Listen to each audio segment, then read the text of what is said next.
What's going on, everybody? Got a quick tech tip video for you today on how to remove a broken bolt or broken stud the easiest way, specifically on how to remove broken bolts or studs for exhaust manifolds. I'm working on a Dodge truck with a 5.7 liter Hemi engine in this video, and this is a super common issue with pretty much all trucks that are made these days, where the exhaust manifold bolts break off into the cylinder head, and they tend to break off flush with the cylinder head. Most people will try to drill them out, but that can be very difficult as you can't always access the bolts with a drill. Sometimes you can use a small right angle drill, but it's very difficult to drill them straight and to access them in general, and in some cases you end up having to pull the cylinder head in order to drill them out. But there's a much easier and much faster way to do it that works 99% of the time, so I'm going to show you how to do that in this video.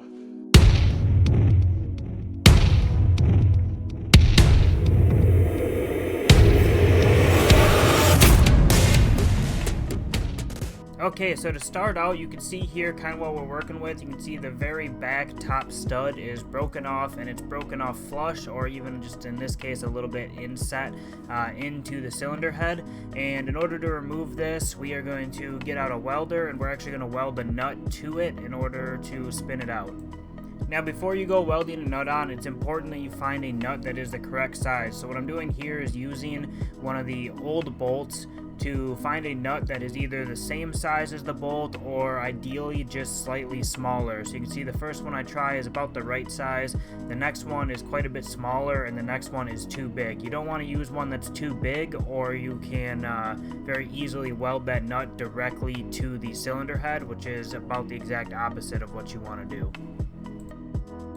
So I like to go with a nut that is just a little bit smaller than the bolt that I'm trying to remove, and that way I don't weld it directly to the cylinder head by accident, and it gives me a little bit of room to work with.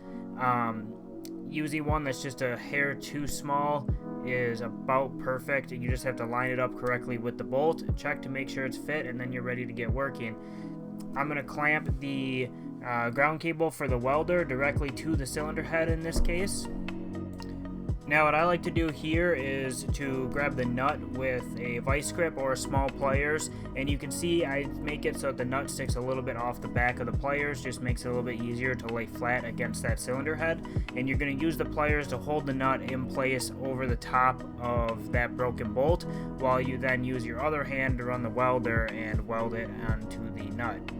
So before you start welding, you're going to want to check it a couple times just to make sure that you can get your hand and get everything in place with the vice grip. Figure out how you're going to hold it and how you're going to work it in there, making sure that you keep the nut centered over the broken bolt, so that you don't accidentally weld the nut to the cylinder head. And when I do this, I like to turn the voltage up relatively high on the welder. That allows the welder to actually penetrate, the weld rather, to penetrate down into that stud and grab it a little bit stronger. Otherwise, it will just kind of melt the nut. If you hit the nut with the welder instead of hitting the stud, it'll weld to the nut first, and the nut won't stick to the stud. So you got to make sure that you weld to the stud first and not the nut. Now, once you weld it, you're going to want to let it cool off for a little bit before you try to spin it off. Otherwise, you'll probably just break off that nut. Once it's cooled off, go ahead and try to spin it off, and you're going to see that here the weld doesn't hold and it actually breaks off. This is perfectly normal. Usually when I do this, it takes me 2 or 3 times to get it to work. So if it doesn't work the first try, just go ahead, try it again, and it'll probably work the second time. In this case, I do it one more time. This time I use a different pliers just to make it a little bit easier to hold on to and hold into position for me. And you're going to see that I use a little bit different of weld technique here. Instead of doing this all in one big burst, I kind of use a few short bursts to weld this one on. That keeps me from melting the nut so much and gets me a little bit better penetration into that stud, and then this one will pull out relatively easily.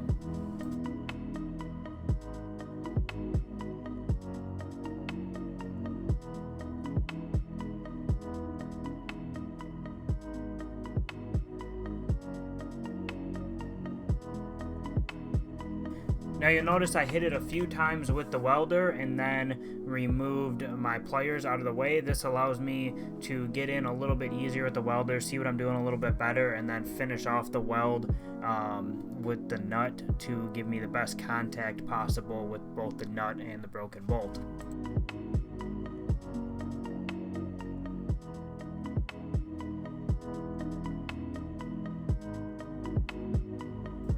And once I let the weld cool, I was able to go and spin it out. This time it spun out relatively easy and it pulled the entire stud out. And that is usually about how this goes. Very rarely does this not work. Just keep in mind it may take you 1 or 2 attempts to get it to work properly.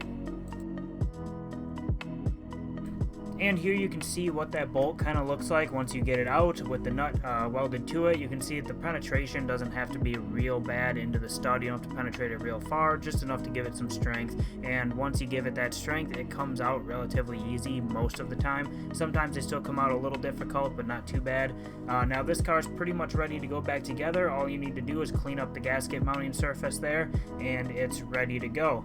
And it's so much easier than having to drill that bolt out, so definitely recommend using the welder here.